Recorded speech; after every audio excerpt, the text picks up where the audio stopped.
So, as we're listening to the shiurim here from the holy, it's just more than holiness. This man is extremely learned. Been learning the Vilna Gaon. I don't know if anybody out there has really tried to learn the Gaon on these subjects, but you have to have a pretty nice intellect to be able to follow it at all. And here's a man that's translating it into English. And in the last year, we talked about the elemental letters. And we talked about the mothers. We talked about the difference between planets and constellations, and how the essential letters, which are Aleph, Mem, and Shin, represent air, fire, and water. Exactly how, I don't know exactly correspondence, but we got the idea. And how they're essential to everything, just like the head is essential to the senses, because without the head you can't hear or see or smell or speak. None of that is possible. Now we're going on. So now I'm going to skip a little and move to the part where the Gaon of Vilna talks about the tribes. That's what we want to know, right? We want to know we're Jewish people. So I know that I'm from the tribe of Levi. That's the tradition in my family. Everybody else is from mixed tribes. We assume under the banner of Yehuda. So now I'm going to skip a little and move to the part where the Vilna Gaon talks about the tribes. And the tribes are also 12, so we're back to number 12 again. And behold, there are Reuven, Shimon, Levi, Yehuda, Yisachar, Zevulun, Joseph, Binyamin, Dan, Naphtali, Gad, and Asher. Reuven, Shimon, Levi, and Yehuda are parallel to the four senses which are in the head. Now, what are those? Now, we got to go more slowly for me in my limited ability to understand. He named the 12 tribes. Then he says, let's go to the first three, which is Reuven, Shimon, Levi, the first four, and Yehuda. They are parallel to the four senses. What are the four senses? Previously, we only talked about air, fire, and water. The fourth sense is earth. Let's see what he meant by the four senses, which are in the head. I said it all wrong. I'll try it again. Reuben, Shimon, Levi, and Yehuda are parallel to the four senses which are found in the head. The senses of seeing, hearing, smelling, and speaking. I think I mentioned it, parenthetically. And Zevulun is connected to the sense of walking or motion. So that's five different tribes. And it says, rejoice, Zevulun, in your getting out. So Zevulun represents the sense of motion, while Issachar, who's the sixth sense, which is the tribe known for its engagement in the study of Torah, represents the sense of thinking. And the tribes of Joseph and Yamin, who were the sons of Rachel, represents the senses of sleeping and intercourse. And this is like the verse in the Torah which says he slept with her and he slept. He slept with her and he slept. And the tribes of Dan and Naphtali represents the senses of anger and laughter, which are the good and the bad of the soul and spirit. And the tribes of Gad and Asher represents the senses of action and swallowing or eating. Now exactly how, I don't know. Let's see what else we can learn from this. So let me move this up a little bit. And he says, now they're going to Vilna. Now he's just attaching all of these ideas together, but I don't see exactly how they work. Let's find a little bit more. And the Zohar says that there are 8 senses. These 8 senses which stand against or represent 2 names of God, as written and as pronounced. In other words, in many cases, the name Yud Havaya, which is Yud K Vav K, the Havaya name is written, but it is not pronounced as the name, but instead it has a different pronunciation, which we pronounce Adnuk. Adnut. There you go, Adnut. So he says the 4 senses in the head are found in the body. Okay, I read it wrong. So let's go back. He says the name Havaya is not pronounced. We never pronounce this name, and instead we pronounce the name Adni. I pronounce it Adni. He calls it Adnut. 4 senses are in the head, and there's 4 senses in the body. But here in the Sefer Yetzirah, there are 12 senses. Now, wait a minute. There's 8 senses, 4 in the head, 4 in the body.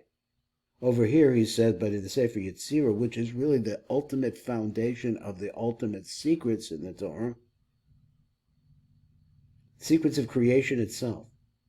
So the Gaon of Vilna is asking now, how come there are only 8 senses mentioned in the Zohar, 4 in the head and 4 in the body?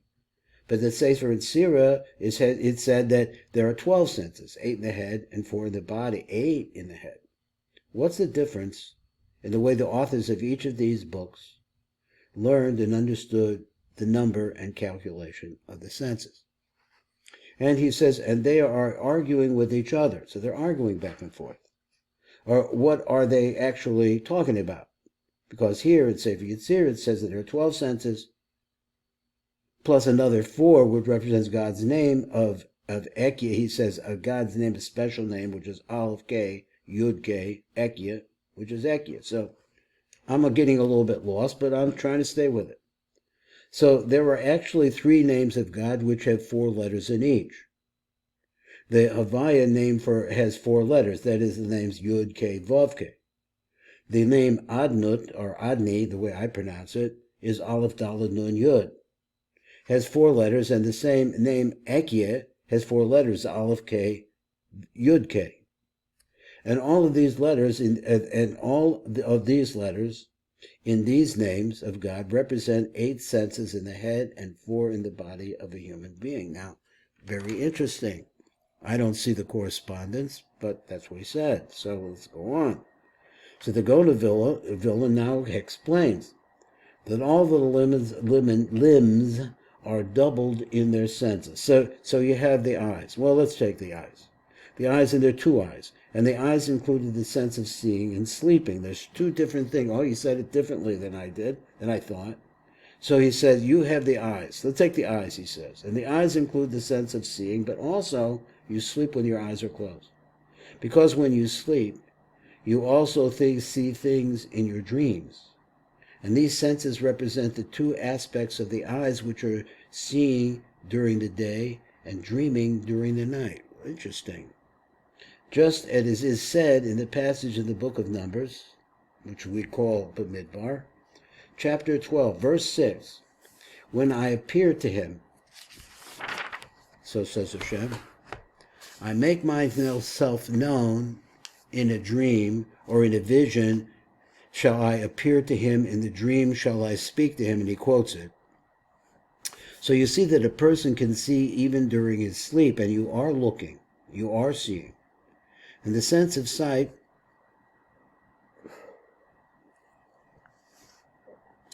may include the sense of sleep, as it said, if I shall sleep, give sleep to my eyes and rest to my eyelids.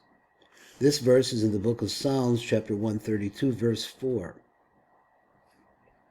And the ears include 2 senses too, which are the sense of hearing and that of thinking. So we're actually listening to our thoughts, right? And these are actually the 2 aspects of hearing. There are 2. There's the aspect of hearing without paying attention, and there's the aspect of hearing with paying attention and understanding, or trying to understand. So you have like background noise all the time. You hear it all the time. The background to me, I'm in a motel room in DeLand, Florida, as I'm saying this. There's an air conditioner in the background. There is a noise there, but I don't pay attention to it. And what do you hear? And this is like the passage goes in the book of Job, chapter 12, verse 11, and chapter 32, verse 3. My ear shall choose the words it hears. And another verse from the Torah, the book of Deuteronomy, chapter 28, verse 48, states, a nation, the language of which you shall not hear. So there are 2 aspects to the sense of seeing. The aspect of seeing when you are awake, and that of seeing when you are dreaming. There are 2 aspects of the sense of hearing. One is just hearing without paying attention, and the other aspect is hearing and paying attention, which is listening. And the difference between the senses of seeing and hearing is that while the sense of seeing comes from the eyes, and you may close your eyes and not see, you can't shut your ears. You're going to constantly be listening. Doesn't matter. There's always sound. The ears are always there. They get messages all the time. But sometimes you pay attention to what you hear, while others you don't. So the Gaon of Vilna says that Those two ears stand for the two aspects of hearing with paying attention and of regular hearing. So let's go over, and there are two aspects to the nose too. There's the aspect of the sense of smelling. You could smell the room, you could smell the flowers, and there is the aspect of the sense of anger. Why? What has anger got to do with the nose? And how do you know that anger is connected with the nose too? Because the Hebrew word for anger is af. Af is aleph, which means nose. Af is another word for the nose. And the mouth represents two senses too. It represents the aspect of speaking as well as the aspect of eating, which are the mouth and the tongue. And the mouth eats and the tongue speaks. And the four senses that are in the body, they represent the throat, the hands, the feet, and the covenant, which means the reproductive organ. And they are in parallel with the senses of laughter, which is the throat, intercourse, which is in the sexual organs which are connected to production, reproduction, action, which is in the hands, and walking or motion, which is in the feet. So you see that the Gaon of Vilna explains and answers this question. The question of how come in one place it said that there are 8 senses, while in another place it says that there are as many as 12. And the answer to the question is because in Sefer Yetzirah the 4 senses which are connected to the head are taken and doubled. So in other words, there are 4 of them. There's the eyes, the ears, the nose, and the mouth. But we double them, that makes them 8. While in the Zohar, these 4 senses which are connected to the head are referred to as one sense, or one level each.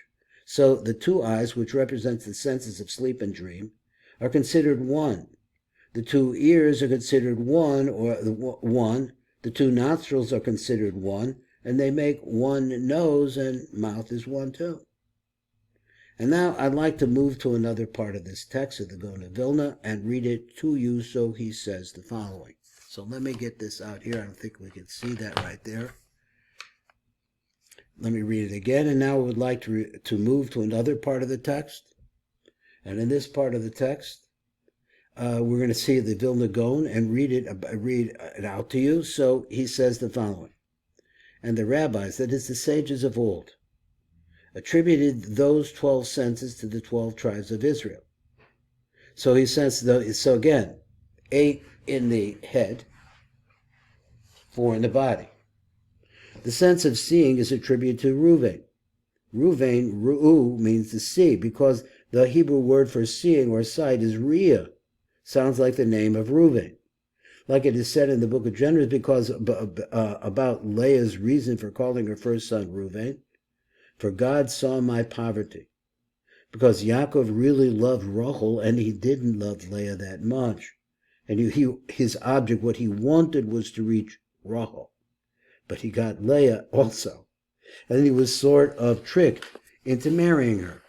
So now she gives birth to a son. Let me get this down here where we can see it. She gives to a son before Rachel did, and said, God saw my poverty, and therefore she gave her first son the name Reuben. The sense of hearing is attributed to Shimon, because the Hebrew word for hearing is Shemiah, which is similar to the name Shimon, like it is further said, and the same place in the book of Genesis, for God heard. The sense of smelling is attributed to Levi. Why? In other words, the Gaon of Vilna is bringing proof from passages in the Torah to the matter of how each of the senses which had been mentioned above is attributed to a different son of Yaakov, who is a father to a different tribe of Israel. So let's say, for example, like I said, I'm from the tribe of my tradition, the tribe of Levi. So the sense of smelling is attributed to Levi, as said in the book of Deuteronomy, chapter 33, verse 10. They shall put the incense in your nose or under your nose, which is the concept of the work of the Kohen. The Kohen is a Levi. It is also written a fire offering, which has a beautiful smell called a reach nikoach. And the sense of speaking is attributed to Yehuda, moving on with Yehuda. And it is said again in the book of Genesis regarding the story of Leah giving birth to her children, this time I will thank God. Yehuda's lashon hodah, thanks. And thanking God is part of speaking. And also the Hebrew word for thanksgiving or thanking is hodoya, which sounds like the name Yehuda. Now, the sense of thinking is attributed to the tribe of Yisachar. Yisachar, it says here. Like it said, Yisachar shall be like a donkey, which talks about meditating on the Torah, and the sense of laughter is attributed to the tribe of Zevulun. And this, it is said, rejoice, Zevulun, when you go out. He would make money in his business, he was a businessman, and would be happy with it. And happiness is similar to laughter. And the sense of anger is attributed to the tribe of Dan. And this is learned from the verse, Dan, shall be a snake lying on the road. And the snake waits for the right moment to strike, which is similar to being angry and wanting to take revenge over something. This verse is also taken from the book of Genesis, but it comes from chapter 49, verse 17, and the sense of walking or motion is attributed to the tribe of Naphtali, and this is like it is said on the verse 49, chapter 49 of the book of Genesis, verse 21, where it says, Naphtali shall be like a deer who had been sent. Let me move this up here a little bit. Get up more. We can maybe almost get it so we get the whole page in here. That's what I like to do. So, and the sense of walking or motion is attributed to the tribe of Naphtali. And this, like it is said, the same chapter, I said that before, but chapter 49, the book of Genesis, where the tribe of God, verse 49 of the book of Genesis, verse 21, Naphtali should be like a deer who had been sent. And the sense of action is attributed to the tribe of God. And this is like it is said in the book of Deuteronomy, chapter 33, verse 20, God shall be a baby lion who grabbed the prey, so hands over head, or with his hands and head. And the sense of eating or consumption is attributed to the tribe of Asher. And this is taken from what is said, from Asher there shall be fat bread, or bread which is dipped in oil. And this very verse comes again from chapter 49 of the book of Genesis. And the sense of intercourse is attributed to the tribe of Joseph. And this is taken from the verse, Joseph is a fruitful son, which is in the same chapter of Genesis, chapter 49. All of this in the same place. And it's also said about the tribes of Ephraim and Manasseh, which comes out of Joseph. It comes from Joseph's children. In other words, the tribe of Joseph is actually divided into two tribes, that of Ephraim and that of Manasseh. And they shall multiply and increase in their numbers like fish, but this shall be on ground. And the sense of sleeping is attributed to the tribe of Benjamin. And this is learned from the verse, and between his shoulders shall he dwell, or rest. So we see now how the Gaon of Vilna connected all the 12 tribes of Israel with the different 12 senses. Or to be more precise, the Gaon of Vilna connected the whole order of the 12 tribes of Israel to that of the 12 senses, and he connected them with one another by bringing a verse for each of the 12 tribes, connecting it with one of these 12 senses. So we stop right here. This is Baruch Fleischman, and this is the Tikkun Elevator Kollel.